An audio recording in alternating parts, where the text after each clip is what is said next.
शिव बाप कहते हैं ब्रह्मा के मुख से वेदवाणी में कि तुम मुझे बिंदु रूप में सूक्ष्म रूप में नहीं याद कर सकते हो, कोई बात नहीं, क्या करो, मेरा जो बड़ा आकार रूप है जिसमें मैं प्रवेश करता हूं उस लिंग को याद करो। माने उसकी कर्मेंद्रियां याद ना है लेकिन देह जरूर याद आए। तो बड़े रूप को याद करेंगे तो भी तुम बाप समान बन जाएंगे, क्योंकि इस दुनिया में मनुष्य सृष्टि के बाप से ऊंच पद पाना कोई हो ही नहीं सकता। मनुष्य सृष्टि का बाप ऊंचते ऊंचे है, उसके साकार स्वरूप को जो अविनाशी स्वरूप है जिसको काल ही नहीं खा सकता महाविनाश में, उस साकार स्वरूप को भी याद करेंगे तो भी तुम्हारे अंदर संग का रंग लगेगा या नहीं लगेगा, और सबसे जास्ती लगेगा कि कम लगेगा, है सबसे जास्ती लगेगा। और ये भी बात है, साकार की छाप साधारण नहीं होती है। साकार में रसगुल्ला खाया होगा तो याद आएगा या नहीं आएगा, है जरूर याद आएगा। देखो जन्म जन्मांतर स्त्री साकार पति को याद करती है जीवन भर, तो अंत समय में कौन याद आता है, साकार याद आ जाता है। और साकार याद आ जाता है तो अंत मते सुगति हो जाती है। स्त्री को उस पुरुष का ही जन्म मिलता है, ऐसे ही पुरुष अपने जीवन में जिस स्त्री को बहुत याद करता है, चलो 2-4 स्त्रियां भी हो, कोई ने तो ज्यादा सुख दिया होगा, तो जिसको ज्यादा याद करता है वो अंत समय में याद आ जाए तो अंत मते सुगति स्त्री का चोला मिलता है। तो देखो साकार को भी याद करने का कितना बड़ा महत्व। दूसरी बात, निराकार को याद करना कठिन है, निरंतर या सहज है, क्या है, कठिन है। और साकार को याद करना सहज, क्योंकि प्रैक्टिस पड़ी हुई है अनेक जन्मों में। तो देखो उस निराकार को याद करके सिद्धि प्राप्त, सफलता प्राप्त करने वाली आत्माएं इस संसार में बहुत थोड़ी हैं। क्या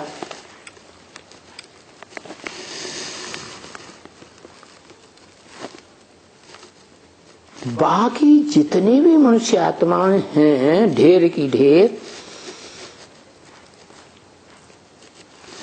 वो सब साकार को याद करके और मुक्ति को प्राप्त कर लेती है। लेकिन ये अंतर है, निराकार को जो याद करते हैं वो क्षिप्रम भवति मुक्तात्मा, वो तीव्र गति वाले होते हैं, बड़ी तीव्र गति से पहुंच जाते हैं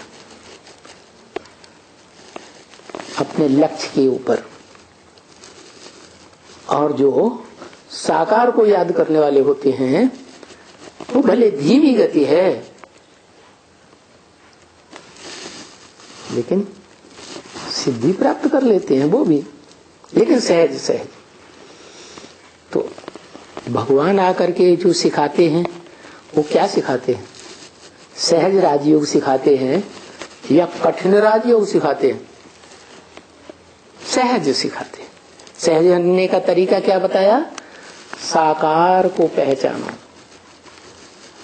क्या यही परीक्षा है सबसे बड़ी, किस मनुष्य सृष्टि में वो साकार तनधारी मनुष्य कौन है, मनुष्य सृष्टि का बीज जिसमें मैं मुकर्रर रूप से पार्ट बजाता हूं।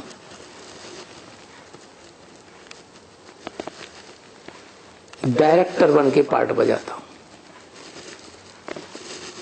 डायरेक्टर हमेशा पर्दे के पीछे रहता है, दिखाई तो किसी को पड़ता नहीं।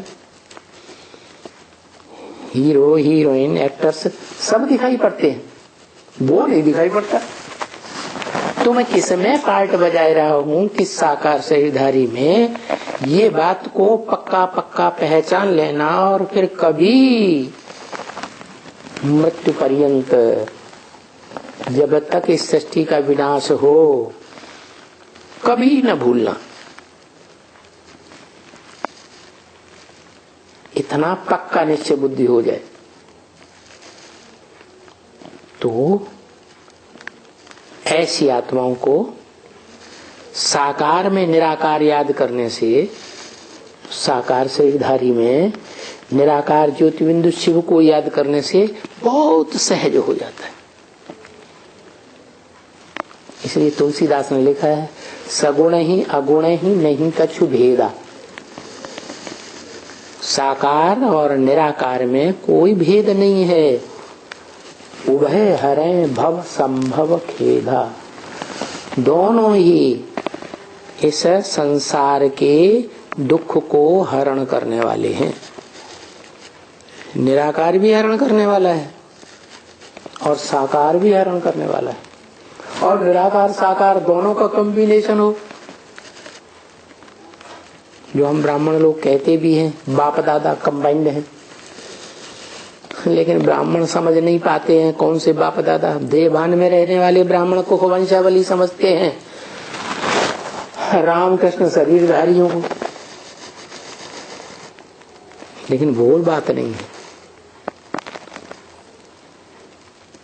जो निराकार राम है और जो साकार राम वाली आत्मा त्रेता युग वाली भी है, जो संगम युग में मुकर्रर रथ का पार्ट बजाती है, दोनों ही आत्माएं एक टाइम ऐसा आता है कि निराकारी स्टेज वाली बन जाती है।